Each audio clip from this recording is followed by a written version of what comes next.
When Bob McDonald took over the VA in 2014, after the whole Phoenix scandal, he told 60 Minutes he had to fire over 1,000 people. You've already fired more than that. Why was that necessary?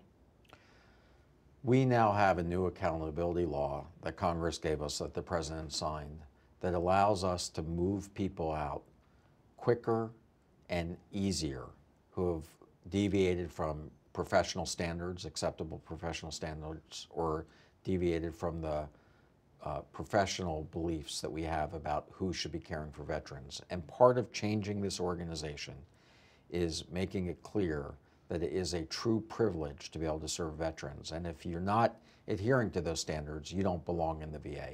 And we're making that clear, and we're moving people out that frankly should have been moved out years ago. And you were transparent about that. We looked at the list, but a lot of these actions seem to affect low-level employees. I mean, there were cemetery caretakers and gardeners and mail clerks, and I mean, isn't the main concern getting rid of the supervisors and directors? Well, I think it's both. Wherever we find that people aren't adhering to what they should be doing, we're holding them accountable. I think recently at the Washington, D.C. VA, I fired the head of the VA there, not once but twice, because the first time that I did it, before we had our accountability law, the judge made me take him back. Mm-hmm. And so once we got the accountability law passed and I had more protections, I fired him again. And I'm serious, and I want people to understand that we are not going to tolerate people staying in the VA and caring for veterans who don't belong there. Mm-hmm. That accountability legislation that you mentioned, that was also intended to stem retaliation against whistleblowers. Yes.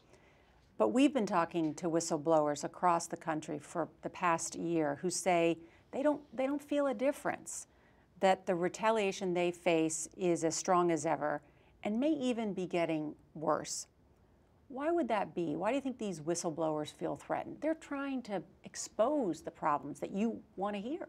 Yeah, and we do want employees that see problems to tell us about it. We will not accept retaliation. So in each of those cases where there are reports of retaliation, they are investigated, and we'll hold people accountable for that.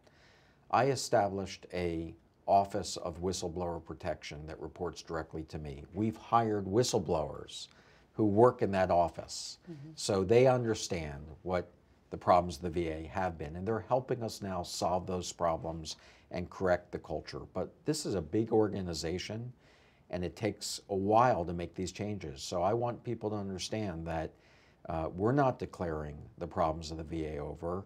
We have a lot of work to do, and it's going to take us a while to correct the problems that have taken decades to build up within the VA.